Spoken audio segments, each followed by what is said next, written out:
students of class 10.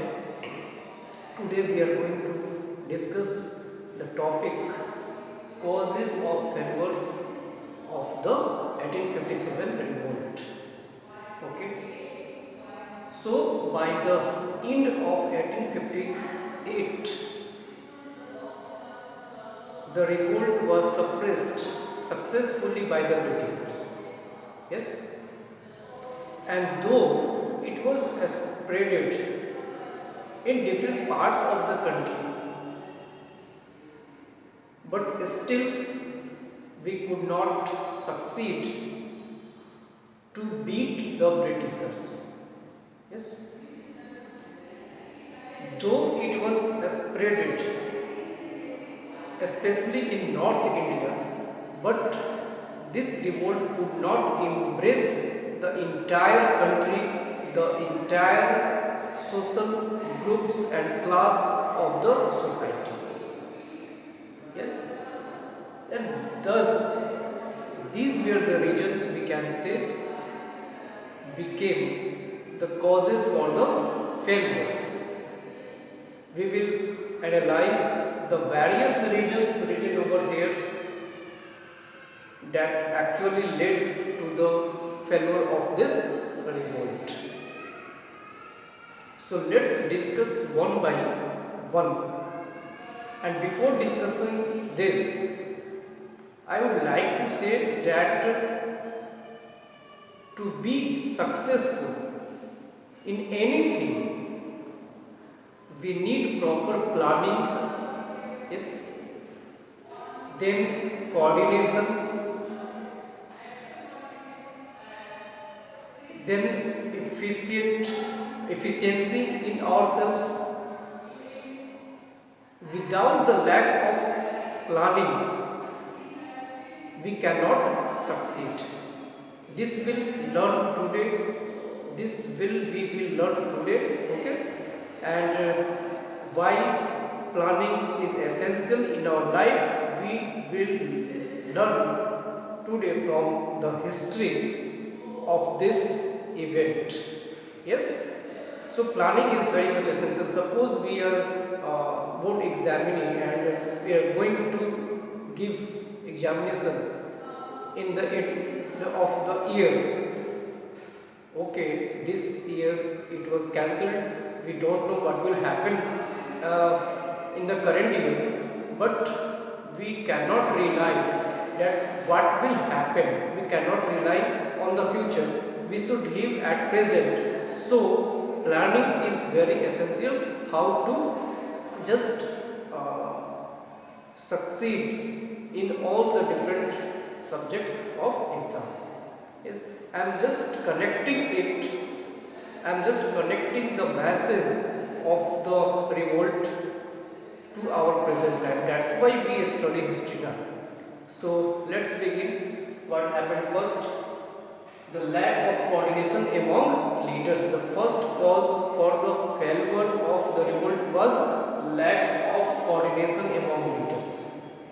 It means there were different leaders who led the revolt at different places. We have learned in the previous topic, but they did not cooperate with each other. There was no coordination among the leaders. Yes, every leader, every ruler was just fighting for themselves and in their respective areas. Yes, they were not helping each other, and that's why the revolt became unsuccessful. So the revolt was to be began on 31st May 1857, but on 10th May we have seen that the soldiers of Meerut reached to the Delhi and captured over it. So the plan was to start the revolution on 31st May, but all of a sudden on 10th May we can say the revolt started. So definitely there was lack of coordination among the leaders. they did not make combinedly a proper date that on that particular day we will combinedly put our effort against the Britishers. Yes. So due to lack of coordination, the revolt started much earlier than it was decided. So it just we can say here that there was no preparation for that. Yes, there was no prior preparation to start the revolt, and all of a sudden it started, and thus we became unsuccessful in our planning, and due to this the revolt became unsuccessful. In this topic we have also to learn that finally on 11th May the soldiers reached at Delhi, and they captured over Delhi. Okay, but by September 1857 we have learned that how Britishers reached with their enforcement and captured over Delhi. So within 2-3 months, the Delhi, which was an important place, soldiers revolted, captured over the Delhi, but in very short period it just came out from the clutch of the Indians. So the leaders like Nana Sahib, yes, Tantia Tope, and the other brave leaders who fought for the cause of nationalism, we can say, for the independence, they did not see the importance of Delhi. They did not march to there, they did not cooperate the soldiers of Meerut, and in this way it just gone away from our clutches. So we can say here that there was no coordination. Everyone was just fighting for itself. Yes. So, and in this way, if we do not cooperate, then we cannot succeed. Yes. The next point is lack of efficient leadership. Lack of efficient leadership. There is no question over the capability of the rulers. Undoubtedly, they were very strong, very much efficient. As Hugh Ross said about Rani Lakshmi Bai, that she was the bravest rebel of the revolt. Nana Sahib, Tantia Tope, Kumar Singh, they were all very much efficient.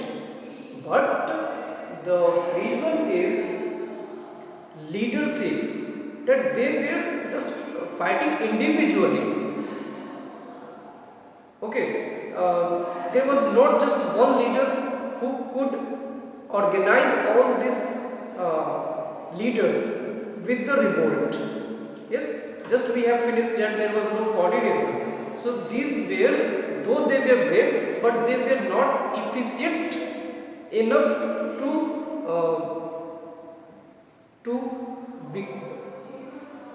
to become successful in the revolt, we can say here.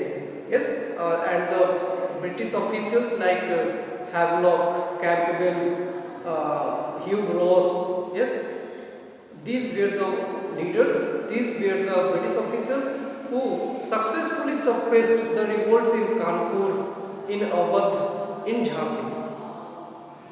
So though we were brave, though these leaders were brave, but not as much efficient like Havelock, Campbell and Hugh Ross. Yes, some of the names are given here, Nicholson and Lawrence also. Yes, so that was the also reason for the failure of the 1857 revolt. Yes.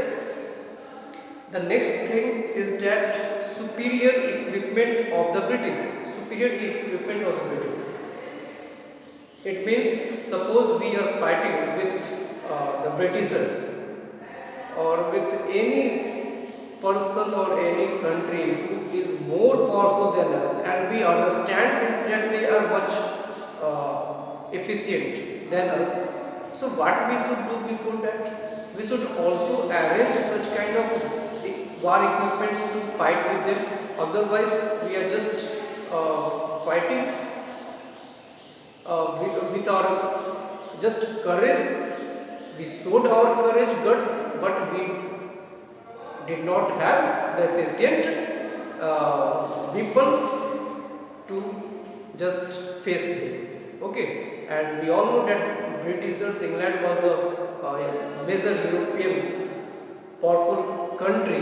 Okay, it had made colonies all over the world.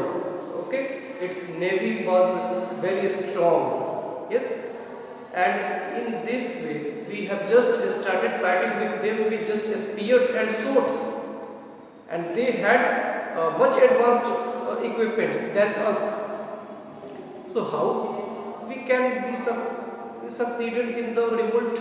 How could we succeed in that revolt? So that was the another cause for our failure. Yes. Next, absence of national leader.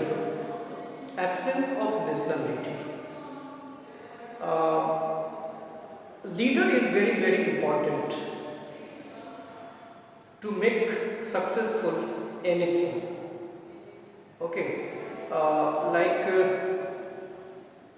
we can understand that at that time Bahadur Shah Zafar, he was the Mughal emperor. But when Britishers occupied India, when they established their political control over our country, they made Bahadur Shah Zafar king just in name. Okay, finally he was just sent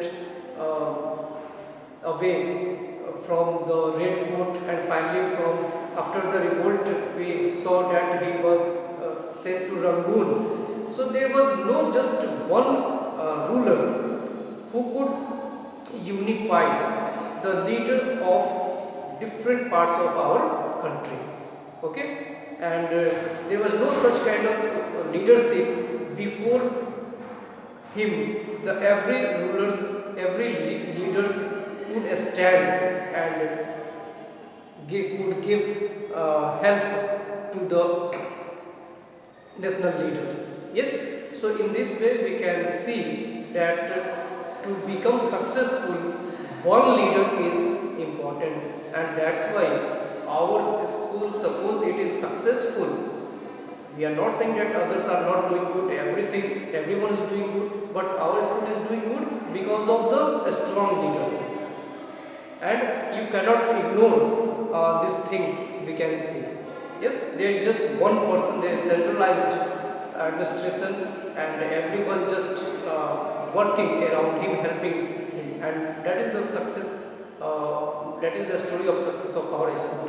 So in this way we can understand by the examples of our school, by the examples of our surroundings, we understand things easily. Yes, so that's why I gave this example. Don't take it in another wise.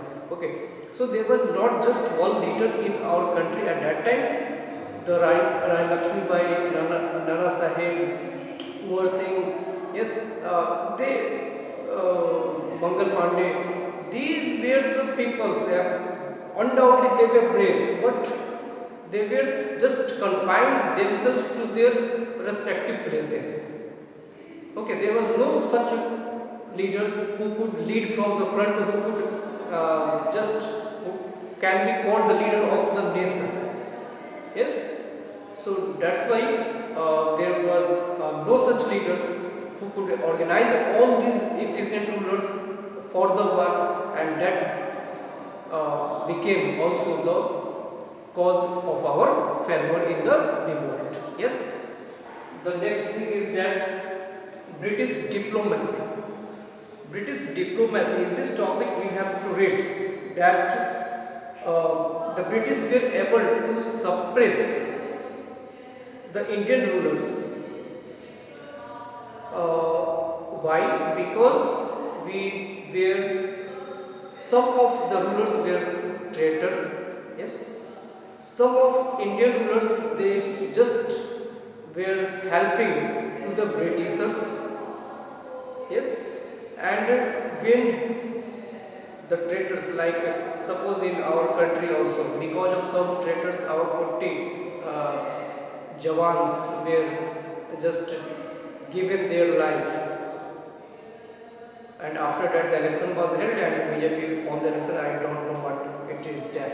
So such kind of things, when the traitors will be among us, okay, in between the society, definitely there will be the defeat of ours. Yes, so some of the rulers took hand with the Britishers, and so in this way we were divided, and that's why they succeeded. Okay, and not only that, many Gorkhas, many community like Gorkhas, Sikhs, Pathans, they helped the British. Yes, they joined the British army, and we know that the regiments of Gorkhas, Sikhs, Pathans, they were capable, they were strong enough. Okay, and they were Indians, but they were taking side, they were on the side of Britishers, and on the other hand they were our soldiers. So Indians fought with among themselves, we can say. So that was the diplomacy of Britishers. Divided rule. This policy Britishers followed, and we people were not aware of such kind of things. We were just fool, and we were killing our people. We were giving just help to the people that were exploiting us. So that was India at that time. Okay, this time also. Just I give an example. Okay, so just because of the British diplomatic policy, Indians were divided, and we became weaker, and they became successful in this way. Okay, so these were the reasons for our failure.